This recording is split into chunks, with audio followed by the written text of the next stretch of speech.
नमस्कार, मैं कमलेश कबीर आपका एक बार फिर स्वागत करता हूं इस नए एपिसोड में। इस एपिसोड में हम किसी मुद्दे की बात नहीं करने वाले हैं। इस एपिसोड में हम बात करेंगे पत्रकारिता की। क्योंकि 2014 के बाद में जो माहौल बना है पत्रकारिता में, तो पत्रकारिता दो धड़ों में बँट गई है। और दो धड़े भी जो बँटे हैं, उसमें अगर हम बात करें, तो पिछले 5 से 6 साल में हमने देखा है कि जो भी कोई मोदी विरोध में या प्रधानमंत्री नरेंद्र मोदी को गाली देता है, तो उनके व्यूवर्स जो है वो लगातार बढ़ते हैं और फिर इसी का फ़ायदा उठाने के लिए ऐसे लोग जो है इसको एक एजेंडा बना लेते हैं। और आप देखिए उस एजेंडे का कमाल भी इनका देखिए कि इनके कोई भी वीडियो हो सच्चाई से कोसों दूर, लेकिन उसके व्यूवर्स जो है वो तुरंत इनको मिल जाते हैं। और इसके विपरीत जो इस देश के ऊपर, चाहे वो प्रधानमंत्री नरेंद्र मोदी का कोई इसी मुद्दे पे जो है वो, चाहे उनसे सवाल जवाब करना, उनके ऊपर उंगली उठाना, या जो राष्ट्र हित की बात करने वाले हैं या जो धरातल की बात करने वाले हैं, उन लोगों के अगर आप वीडियोस वगैरह देखोगे तो आपको लगेगा कि उनके सब्सक्राइबर कितने हैं या फिर उनके फॉलोवर्स कितने हैं। अब इसमें मैं बहुत सारे लोगों का बात कर सकता हूँ, चाहे वो प्रदीप सिंह हो, चाहे हर्षवर्धन त्रिपाठी हो, चाहे और भी बहुत सारे लोगों के नाम मैं ले सकता हूँ, जिनको अगर आप देखोगे तो आप देखोगे कि उनके जो है वो फॉलोवर्स कितने हैं और उनके व्यूवर्स कितने हैं। लेकिन इसके विपरीत आप देखो, अभिसार शर्मा, रवीश कुमार, अजीत अंजुम, पुण्य प्रसून वाजपेयी, इनको सारे मीडिया हाउस ने जो है वो धक्के देके बाहर निकाल दिया। लेकिन इनका जो है वो एक ही एजेंडा है इस वक्त, और वो है मोदी विरोध का एजेंडा। और मोदी विरोध के एजेंडे में ये इतने गिर सकते हैं कि इनको ये भी नहीं पता कि पत्रकारिता का धर्म क्या है। अब आप सोचोगे कि ऐसा क्यों? तो ऐसा इसलिए कि आप अभी जो है, मैं आपको किसी वीडियो को और चैनल वालों की तरह जो है वो किसी दूसरे के वीडियो में आपको दिखाने वाला नहीं हूँ, और ना मुझे इसको जो है वो एडिट करना आता है। लेकिन आप जाएं अजीत अंजुम के जो है वो, आप अभी वीडियो जो बने हुए हैं आप उनके ऊपर जाइए, रवीश कुमार के जाइए और अभिसार शर्मा। उनको लगता है कि इस देश में जो है वो अभी सभी लोग जो है वो मोदी के खिलाफ है। अब रवीश कुमार का तो आपने देखा ही होगा कि राम मंदिर जो है उससे बेरोजगारी बढ़ेगी, कई तमाम तरह की चीज़ें जो थी वो उसने अनाप शनाप जो है वो इसको लेके की थी। क्यों? क्योंकि ये काम जो है वो नरेंद्र मोदी ने किया था। लेकिन अगर यही काम अगर कोई दूसरी पार्टी करती, अब कैसे, जैसे हम बात करते हैं मणिपुर का मुद्दा, मणिपुर के मुद्दे पे जो है वो ये लोग जो है वो दुनिया भर के वीडियो बनाते थे, चाहे फिर वो प्रज्वल रेवन्ना की बात करें, उसके ऊपर भी आपने देखा होगा कि रवीश कुमार ने तो उसको अपने एक प्राइम टाइम का एक शो बना लिया था। लेकिन अभी जब आम आदमी पार्टी का अरविंद केजरीवाल किसी भ्रष्टाचार के आरोप में जेल में जाता है, तो फिर इन लोगों की हवा टाइट हो जाती है, फिर इनका जो है वो एजेंडा काम नहीं आता। और अभी आपको पता होगा आम आदमी पार्टी के एक मंत्री की, जो पहले डीसीपी भी रहा है और एसीपी भी रहा है पुलिस डिपार्टमेंट में, और उसका एक वीडियो जो है वो वायरल हुआ है, लेकिन उस पे जो है वो इनके हलक से एक शब्द नहीं निकलने वाला है। और इसी को लेके आपने देखा होगा, अब मैं जिस मुद्दे की बात कर रहा हूँ उस मुद्दे की अगर हम बात करें तो अजीत अंजुम की जिस इस वीडियो में हम बात करने वाले हैं, और अजीत अंजुम ने, इससे पहले मैंने एक वीडियो बनाया था जब राजस्थान में विधानसभा चुनाव थे, और राजस्थान में जब विधानसभा चुनाव थे तो उस वक्त एक माहौल तैयार किया गया था कि राजस्थान में कांग्रेस पार्टी रिपीट करने वाली है और एक इतिहास रचने वाली है, क्योंकि उससे पहले किसी भी सरकार ने रिपीट नहीं किया। लेकिन धरातल पे सच्चाई ये थी, और जो भी राष्ट्रवादी जो पत्रकार है, आप उनके किसी भी वीडियो को उठा के देख लीजिए, उन सब ने ये कहा था कि भारतीय जनता पार्टी सरकार बनाने वाली है। लेकिन इन लोगों ने अपना एक एजेंडा चलाया कि कांग्रेस पार्टी को कैसे चूना लगाया जा सकता है। और कांग्रेस पार्टी में भी स्पेशली अगर हम देखें तो राहुल गांधी की जिस तरह की समझ है, ये उसका पूरा फायदा जो है वो उठाने की कोशिश करते हैं। और अजीत अंजुम जो है वो राजस्थान पहुंचे, और राजस्थान जिन सीटों के ऊपर हिंदू मुसलमान, क्योंकि इनको लगता है कि हिंदू मुसलमान के मुद्दे पे भारतीय जनता पार्टी और नरेंद्र मोदी को घेरा जा सकता है, और फिर वहाँ पे ये अलवर की तिजारा सीट पहुँचता है अजीत अंजुम। आज भी वो वीडियो जो है वो आपको पड़ा हो, उसके वीडियो उस पे यूट्यूब पे पड़ा होगा चैनल पे, जिसमें प्याज भरते हुए वो किसानों से पूछते हैं और फिर किस तरह से जो है वो मुँह दबा के वहाँ से भाग जाते हैं। और इस बार भी उनको लगा कि मुद्दा जो है वो अमेठी से स्मृति ईरानी, क्योंकि इनको लग रहा था कि राहुल गांधी जो है वो चुनाव जरूर लड़ेंगे। तो अजीत अंजुम ने अपने बोरे बिस्तर लेके वो वहाँ पहुँच गए, और फिर अमेठी के लोगों ने जिस तरह से उसकी धुलाई की, क्योंकि वो खुद ही कहता है क्या हुआ, पांडे जी ने उनके साथ क्या किया। लेकिन इसके बाद में राहुल गांधी जो है वो अमेठी से जो है वो क्रॉस कर गए और वो रायबरेली पहुँच गए। अब अजीत अंजुम ने सोचा कि प्रधानमंत्री की सीट का हाल भी जान लिया जाए। तो प्रधानमंत्री की सीट वाराणसी जब पहुंचे तो उसके बाद में आप अजीत अंजुम के, मेरे कहने से, अगर आप ये वीडियो देख पा रहे हो तो आप अजीत अंजुम के ही चैनल पे जाइए और उसके वीडियो देखिए किस तरह से लोगों ने उनको जो है वो बिना साबुन पानी के धुलाई की जाती है वो धुलाई की, और दुब दबा के जो है वो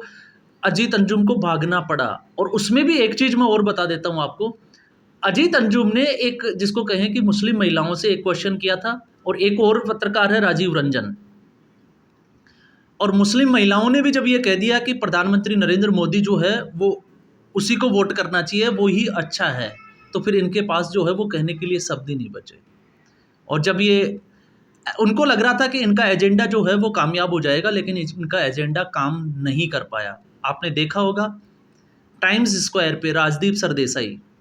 जो अपने आप को एक बहुत बड़ा पत्रकार मानते हैं,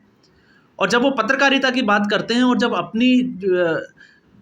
पत्नी को जो है वो राज्यसभा में जो है वो टीएमसी की तरफ टिकट देके जो है वो भिजवा देते हैं, तो आप अंदाज़ा लगा सकते हैं कि इनकी पत्रकारिता का स्तर क्या है। और अब जब अजीत अंजुम के, तो अजीत अंजुम का जो है वो ना कहते बन रहा ना सुनते बन रहा, और अजीत अंजुम जो है वो वाराणसी से 2 ही दिन में जो है वो अपने बोरे बिस्तर समेट के और वापस लौट आए। अब 4 दिन तक जो है वो इनका ये चलेगा। और रवीश कुमार की अगर हम बात करें तो रवीश कुमार, वैसे ये जो है वो आपस में दोस्ती है, इसमें कोई जो है वो कहने वाली बात नहीं है, लेकिन मुझे लगता है कि रवीश कुमार को भी अब जो है वो धरातल पे निकलना चाहिए, ग्राउंड पे जो है वो रिपोर्टिंग करनी चाहिए और माहौल जानने की कोशिश करना चाहिए कि देश का मूड जो है वो किस तरफ है। क्योंकि इनको लग रहा है कि विपक्षी गठबंधन ने ये कर दिया, शोर मचा दिया, राहुल गांधी की रैली में ये हुआ, प्रियंका गांधी की रैली में ये हुआ, तो इन लोगों को एक बार जो है वो धरातल पे जाना चाहिए, और धरातल पे जाने के बाद में इनको जनता का मूड देखना चाहिए। क्यों? इससे हो सकता है इनकी एक गलतफहमी भी दूर हो जाए कि इनके जो है वो फॉलोवर्स हैं। तो फॉलोवर्स की अगर हम बात करें तो सच्चाई ये है कि इस देश में एक खास समुदाय, और उस खास समुदाय से जुड़े हुए जितने भी जो देश है, जो नहीं चाहते कि प्रधानमंत्री नरेंद्र मोदी जो है वो दोबारा से सत्ता में आए, तो आप उठा के देख लिए इनके सारे फॉलोवर्स वही है। और जब ये वीडियो मैंने बना रहा हूँ, इस वीडियो में और इससे पहले भी जो मैंने इनकी बात की है, आप उन वीडियो पे जाके देखिए। जो कमेंट बॉक्स में अगर आप जाओगे तो कुछ खास कम्युनिटी के लोग होंगे जो मुझे या इन लोगों को जो है वो गोदी मीडिया का एक खिताब देंगे, और ये इनको लगेगा कि रवीश कुमार जो है वो उसके जैसा कोई पत्रकार इस दुनिया में है ही नहीं। लेकिन सच्चाई ये है, पत्रकारिता ये कहती है कि आपका धरातल पे आकलन क्या है और जनता का मूड क्या है। जब आप ये बात कर रहे हो कि विपक्षी गठबंधन ने प्रधानमंत्री नरेंद्र मोदी के होश उड़ा दिए, तो इस वक्त समझने वाली बात यह है कि विपक्षी गठबंधन के खुद के होश उड़े हुए हैं। जो विपक्षी गठबंधन, आप सोच के देखिए एक बार, जो विपक्षी गठबंधन नरेंद्र मोदी को हराने के लिए एकजुट हुआ था, और इसे हम कहते हैं बेमेल गठबंधन, क्योंकि अरविंद केजरीवाल ने मुलायम सिंह के लिए क्या बोला, राहुल गांधी के लिए क्या बोला, सोनिया गांधी के लिए क्या बोला, और आज जो है वो उनके साथ खड़ा दिखाई देता है। तो ये बेमेल जो गठबंधन हुआ, और बेमेल गठबंधन होने के बाद में सबको पता था कि सीट शेयरिंग के फॉर्मूले पे जाते ही ये गठबंधन जो है वो टूट जाएगा, कपड़े फाड़ना शुरू कर देगा, और हुआ भी यही हाल। जबकि इन लोगों ने जो है वो, आप उस वक्त के वीडियो उठाओगे तो उनको आपको लगेगा कि अब जो है वो देश को पूरे बदल देंगे, विपक्षी गठबंधन एक जगह हो गया, अब बीजेपी को ये उखाड़ फेंकेंगे। लेकिन गठबंधन जो है वो आखिरी तक सीट शेयरिंग के फॉर्मूले तक कामयाब नहीं हुआ, और नतीजा ये हुआ कि जिसने इसकी शुरुआत की, नीतीश कुमार, वही छोड़ के चले गए, और उसके बाद में सब अपने अपने राज्य में जो है वो गठबंधन करने को तैयार नहीं थे। उसके बाद में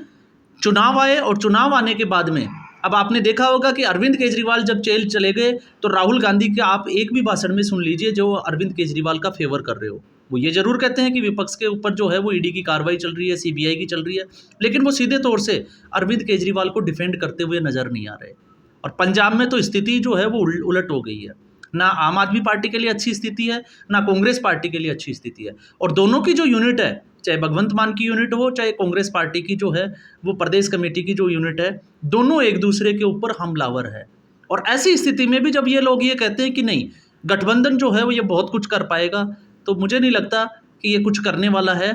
सीटों को लेके जो है वो ऊपर नीचे हो सकता है, जहां भारतीय जनता पार्टी जो है वो 400-370 की बात कर रही है, तो हो सकता है उससे 20-30 या 50 सीटें कम आ जाए, लेकिन पूरी मेजोरिटी के साथ जो है वो भारतीय जनता पार्टी सरकार बना रही है, और ये धरातल का जो है वो रिपोर्ट कार्ड है। लेकिन ये लोग एक बंदे ने जो है वो देख लिया, और रवीश कुमार को भी ये गलतफहमी है कि ये वो बहुत बड़ा पत्रकार है और उसका पूरा एजेंडा जो है वो चलता है, तो इसके इतने सब्सक्राइबर और इतने फॉलोवर्स है, तो फिर ये नरेंद्र मोदी को हरा क्यों नहीं पाता है,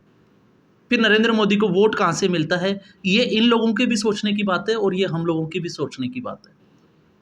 और आप सोच के देखिए इनका एजेंडा, और फिर उसके बाद में 4 तारीख के बाद में ये रोना धोना शुरू कर देंगे। इनके फेवर की कोई बात होगी तो ये ज़रूर करेंगे, लेकिन मोदी विरोध में कैसे एजेंडा तैयार किया जा सकता है, ये दिन रात जो है वो उस पर मेहनत कर रहे हैं, लेकिन उसमें कामयाब नहीं होते। और उसी को लेके आपको पता होगा, अशोक श्रीवास्तव जो डीडी न्यूज़ पे काम करते हैं, उसने खान मार्केट गैंग और इन पत्रकारों के जो है वो सारे काले चिट्टे और काले पन्ने जो है वो धागे सहित खोल के रख दिए कि कैसे ये लोग जो है वो पत्रकारिता करते हैं और कितना दोगलापन दिखाते हैं, और फिर जो है वो हम जैसे पत्रकारों को गोदी मीडिया का खिताब दे देते हैं। ये आप जाओगे उसके वीडियो पे तो आप देखोगे कि उन्होंने एक खान मार्केट गैंग के नाम से और वर्सेस गोदी मीडिया, ये आप देखोगे उनकी एक किताब भी लॉन्च हुई है। तो मैं ज़रूर आपको ये कहना चाहूँगा कि आपको जाना चाहिए, वो वीडियो भी देखना चाहिए, और उसके बाद में हो सके तो वो बुक भी पढ़ना चाहिए। तो आपको अंदाज़ा लगेगा कि 2014 से पहले कैसे ये लोग जो है वो प्रधानमंत्री के साथ सफ़र करते थे, सरकारी सुविधाओं का फ़ायदा उठाते थे, एक एजेंडा चलाते थे, लेकिन 2014 के बाद में मंत्री कौन बनेगा या प्रधानमंत्री नरेंद्र मोदी क्या डिसीजन लेने वाले हैं, ये इनको क्या भारतीय जनता पार्टी के भी कई लोगों को जो है वो इसकी खबर तक नहीं होती, और वो इस तरह के डिसीजन ले लेते हैं। और इसी से दुखी होके ये लोगों ने अब जो है वो यूट्यूब पे आ गए, और हो सकता है अगर ये धरातल पे निकले, जैसे अजीत अंजुम को तो होश आ गया होगा, और नहीं आया तो बहुत जल्द जो है वो जनता उसको होश में ला देगी। लेकिन रवीश कुमार को भी जो है वो एक बार उतरना चाहिए मैदान में, क्योंकि ऐसी में बैठ के अगर आप देखोगे तो आप सिर्फ एक एजेंडा तैयार कर सकते हो, धरातल का आपको अंदाज़ा भी नहीं लगेगा। तो आज के एपिसोड में बस इतना ही। उम्मीद करूँगा आपको ये एपिसोड पसंद आया होगा। वीडियो को लाइक करें, चैनल को सब्सक्राइब करें और वीडियो शेयर ज़रूर करें। धन्यवाद।